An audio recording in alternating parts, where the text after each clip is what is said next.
चली थी भारत में आजादी की आंधी। फिर क्यों कहते हैं मजबूरी का नाम महात्मा गांधी।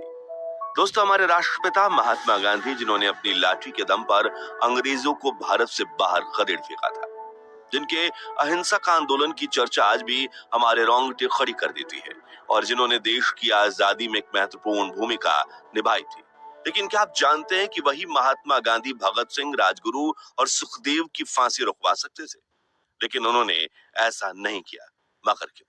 क्या बापू कमजोर ना पड़ते तो भारत को 1920 के दशक में ही आजादी मिल जाती? और क्या वाकई में बापू ने बंटवारे के दौरान अनशन करके पाकिस्तान को 55 करोड़ रुपए दिलवाए थे, जिसका इस्तेमाल उसने कश्मीर में भारत पर ही हमला करने के लिए किया था?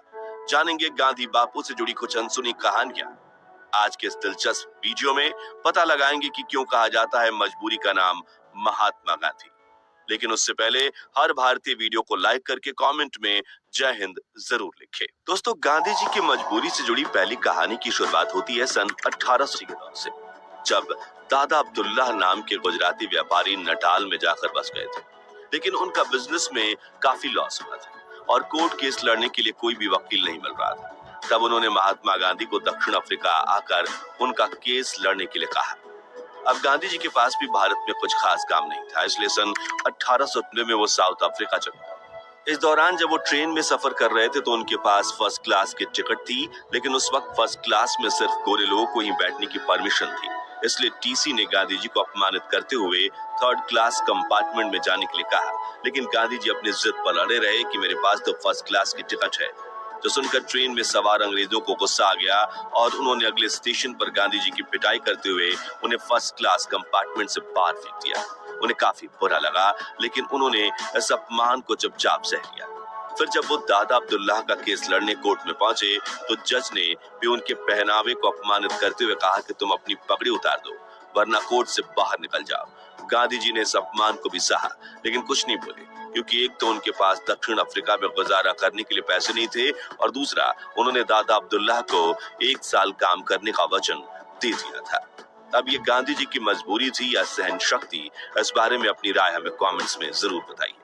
खैर, अगले 1 साल तक उन्होंने साउथ अफ्रीका में भारतीयों और अश्वेतों के साथ हो रहे अत्याचारों को करीब से देखा, और सन 1894 में उन्होंने अंग्रेज सरकार के सामने मोर्चा खोल दिया और नटाल इंडियन कांग्रेस नाम के संगठन की स्थापना की, जिसका उद्देश्य भारतीयों और अश्वेतों को मतदान करने का अधिकार दिलाना था। जिसके बाद सन 1906 में गांधी ने दक्षिण अफ्रीका में पहला सत्याग्रह किया, और 7 सालों तक चले इस सत्याग्रह में उन्होंने भारतीयों और अश्वेतों को कई हक दिलवाए। इसी बीच कांग्रेस के वरिष्ठ नेता गोपाल कृष्ण गोखले ने गांधी जी को भारत आकर ब्रिटिशर्स के खिलाफ लड़ाई लड़ने के लिए आमंत्रित किया। इसके लिए उन्होंने एक पत्र भी लिखा था, और सन 1915 में गांधी जी भारत आ गए और यहाँ उन्होंने अंग्रेजों के खिलाफ अहिंसक आंदोलन शुरू किए।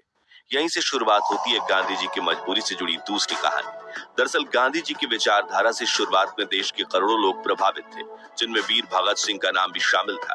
तभी गांधी जी ने अंग्रेजों के खिलाफ असहयोग आंदोलन की शुरुआत की, जिसका उद्देश्य था ब्रिटिश सरकार की कमर तोड़ देना। जिसके लिए गांधी जी ने कहा कि समग्र भारत अंग्रेजों का सहकार करना बंद कर दे, मजदूर फैक्ट्री में जाकर काम करना छोड़ दीजिए, रेलवे ट्रैक्स बिछाना बंद कर दीजिए, अंग्रेजी कपड़े खरीदने के बजाय खुद चरखा चलाकर अपने कपड़े बनाइए, ब्रिटिश उत्पादों का खुलकर बहिष्कार कीजिए और स्वदेशी वस्तुओं का इस्तेमाल कीजिए। अगले 2 सालों तक ये आंदोलन जोरों शोरों से चला। करोड़ों देशवासियों ने इस मूवमेंट में बढ़ चढ़कर हिस्सा लिया और ब्रिटिश सरकार पूरी तरह से कंगाल हो चुकी थी, जिससे बौखलाते हुए ब्रिटिशर्स ने अहिंसा से आंदोलन कर रहे भारतीयों के खिलाफ हिंसक कदम उठाना शुरू कर दिए। पुलिस ऑफिसर्स लाठी चार्ज करने लगे और निर्दोष लोगों को कोल्ड ब्लड में मौत के घाट उतारने लगे थे। लेकिन गांधी जी पर भरोसा दिखाते हुए देशवासी सब कुछ सहते रहे। मगर फिर आया 4 फरवरी 1922 का दिन, जब उत्तर प्रदेश में गोरखपुर के पास चौरी चौरा कस्बे में प्रोटेस्ट कर रहे क्रांतिकारियों के सब्र का बांध टूट गया। दरअसल वहां ब्रिटिश प्रोटेस्ट कर रहे क्रांतिकारियों को मार रहे थे और उनके खिलाफ हिंसक कार्रवाई करने लगे, जिसके बाद क्रांतिकारियों ने एक पुलिस स्टेशन में आग लगा दी, जिससे वहां छिपे 22 पुलिसकर्मी जिंदा जलकर मर गए। अब भले ही वो पुलिस ऑफिसर्स ब्रिटिश सरकार के लिए काम करते थे, लेकिन असल में वे सभी भारतीय थे, जिससे गांधी जी को बड़ा झटका लगा। और उसके बाद से वो परेशान रहने लगे, जिसके बाद उन्होंने ये कहते हुए असहयोग आंदोलन पर रोक लगा दी कि अगर किसी ने आपकी आंख फोड़ी और आप उनकी आंख फोड़ोगे तो पूरी दुनिया अंधी हो जाएगी।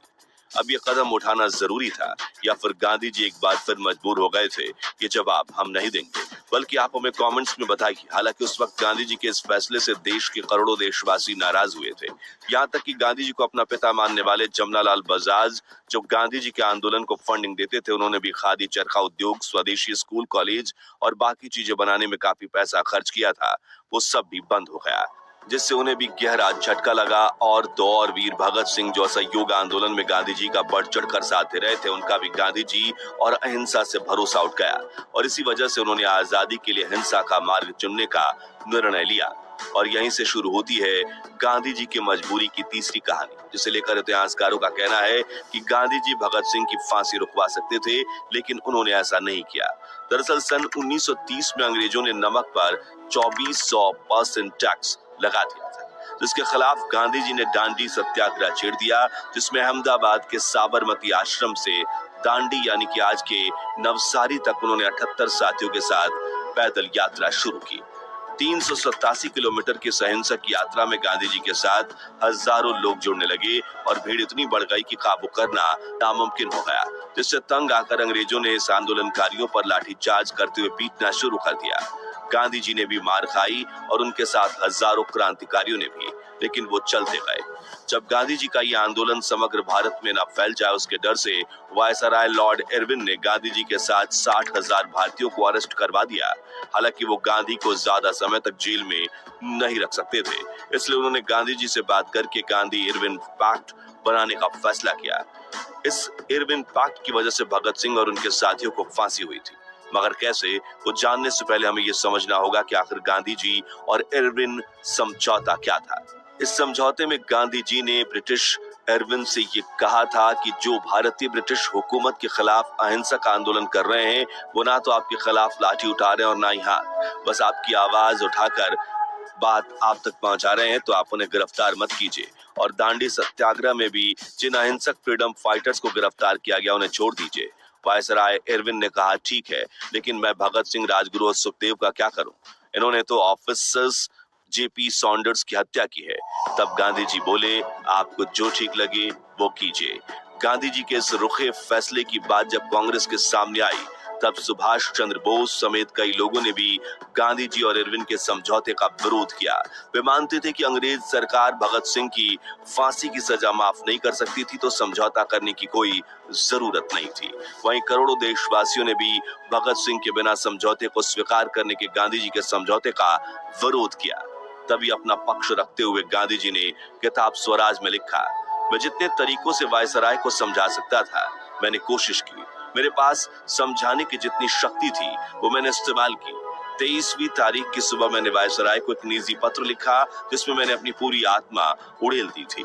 हालांकि अगर हम इतिहासकारों की माने तो 23 मार्च 1931 के दिन वायसराय को चिट्ठी लिखने का कोई फायदा नहीं था, क्योंकि तब तक तो बहुत देर हो चुकी थी और शायद गांधी जी ने ये चिट्ठी सिर्फ अपने बचाव में लिखी थी ताकि देशवासी उनका साथ दें, बल्कि असल में वो वायसराय इरविन ने समझौते के वक्त गांधी जी को ये तक ऑफर दिया था कि अगर आप भगत सिंह से ये कमिटमेंट लेकर देते हैं कि वे ऐसी हरकत दोबारा नहीं करेंगे, तो मैं उन्हें छोड़ भी दूंगा या फिर सजा तो कम करवा ही दूंगा। लेकिन गांधी जी ने कहा कि मुझे नहीं पता कि वो भविष्य में बदलेंगे या नहीं, इसलिए मैं उनका साथ नहीं दूंगा और उनकी जिम्मेदारी नहीं लूंगा। ऐसे में कहीं ना कहीं भगत सिंह की फांसी के पीछे की वजह गांधी इरविन समझौते को भी माना जाता है। हालांकि ये कहना गलत नहीं होगा कि गांधी जी के कहने पर ही शायद वीर भगत सिंह अंग्रेजों के सामने बिल्कुल नहीं झुकते, क्योंकि उन्होंने खुद अपनी सजा माफी की अर्जी देने से इनकार कर दिया था और तब उनके पिता ने इसके लिए अर्जी लगाई तो उन्होंने बेहद कड़े शब्दों में पत्र लिखकर इसका जवाब दिया था। वहीं भगत सिंह, राजगुरु और सुखदेव के इस बलिदान ने ही करोड़ों देशवासियों में आजादी से लड़ने के लिए आग को जागृत किया, इसलिए उनका बलिदान तो व्यर्थ नहीं गया। खैर, क्या भगत सिंह का साथ ना देना गांधी जी का अहिंसा से जुड़े वसूलों के लिए जरूरी था, या फिर ब्रिटिशर्स के सामने एक बार झुकना उनकी मजबूरी थी? इस बारे में अपनी राय कमेंट्स में बताइए। अब गांधी जी को मजबूर और असहाय ठहराने वाली चौथी कहानी है भारत पाकिस्तान के बंटवारे की कहानी। तो जब अंग्रेज भारत से अपनी पकड़ खो रहे थे तब उन्होंने भारत को आजादी देने का फैसला किया ताकि भारतीयों के पैरों तले कुचलने के बजाय वो सही सलामत ब्रिटेन लौट सके।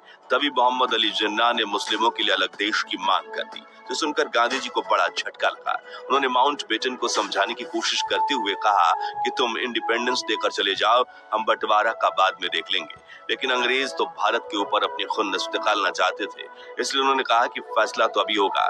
तब गांधी जी ने जिन्ना को भी समझाने की कोशिश की, लेकिन जिन्ना नहीं माने, बल्कि उन्होंने तो कलकत्ता में हिंदू मुस्लिम दंगे शुरू करवा दिए, जिसमें 5,000 से 10,000 भारतीय मारे गए और इस घटना को ग्रेट कोलकाता किलिंग कहा जाता है। मगर इतना सब होने के बावजूद गांधी देश के टुकड़े नहीं होने देना चाहते थे, इसलिए उन्होंने जवाहरलाल नेहरू और सरदार पटेल से कहा कि बंटवारा मत होने दो, बल्कि हम जिन्ना को ही अखंड भारत का प्रधानमंत्री बना देते हैं। लेकिन नेहरू पटेल दोनों इसके खिलाफ थे, क्योंकि अगर जिन्ना प्रधानमंत्री बनते तो वो देश में बाकी जातियों के लोगों का जीना हराम कर देते। इसलिए पंडित नेहरू और सरदार पटेल को एक गुलामी से आजाद होकर दूसरी गुलामी के दौर में जाने का बिल्कुल मन नहीं था। तभी गांधी जी अपनी ही कांग्रेस पार्टी के नेताओं को मनाने के लिए कई बार अनशन पर बैठ गए थे, लेकिन इस बार नेहरू पटेल अड़े रहे और माउंटबेटन देश का बंटवारा करने में कामयाब हो गए। यहाँ गांधी जी की लीडरशिप कमजोर पड़ती हुई देखी गई थी। खैर, इस बंटवारे को लेकर ये बात भी कही जाती है कि भारत और पाकिस्तान के बीच सिर्फ जमीन का बंटवारा नहीं हुआ, बल्कि संसाधनों का भी बंटवारा हुआ था। इसी वजह से तय किया गया कि बड़ा देश होने के नाते भारत पाकिस्तान को 75 करोड़ रुपए देगा। यह समझौता भारत और पाकिस्तान की सरकारों के बीच हुआ था। भारत ने पाकिस्तान को 20 करोड़ की पहली किस्त भी दे दी थी, लेकिन तभी पाकिस्तान ने कश्मीर पर हमला कर दिया, इसलिए भारत सरकार ने पाकिस्तान को दी जाने वाली दूसरी किस्त को रोक दिया। लेकिन माउंटबेटन भारत पर पाकिस्तान को बाकी पैसा देने के लिए दबाव डाल रहे थे। तभी गांधी जी ने सरकार के सामने पाकिस्तान को 55 करोड़ रुपए देने के लिए अनशन कर दिया। इसी वजह से भारत ने पाकिस्तान को पैसे दिए थे। हालांकि कुछ इतिहासकार कहते हैं कि गांधी जी उस वक्त सिर्फ हिंदू मुस्लिम दंगों के खिलाफ अनशन पर बैठे थे और गांधी के उपवास को खत्म करवाने के लिए बनाई गई समिति द्वारा गांधी जी को दिए गए आश्वासनों में पाकिस्तान को पैसे दिया जाना शामिल नहीं था। अब असल सच क्या है, वो बात तो इतिहास के पन्नों में कहीं दफन है, लेकिन बंटवारे के दौर में गांधी जी को कई वरिष्ठ नेताओं ने मजबूर बापू कहा था। दोस्तों, आजादी के आंदोलनों में ऐसी कई घटनाएं हुई थी जिसमें गांधी जी के निर्णय कमजोर पड़ते दिखे थे। इसलिए आज भी कई विशेषज्ञ कहते हैं कि मजबूरी का नाम महात्मा गांधी। भारत के इतिहास से जुड़े ऐसी रोमांचक वीडियोस के लिए हमारे चैनल को सब्सक्राइब करके पास वाली घंटी जरूर बजा दीजिए। जय हिंद, जय भारत।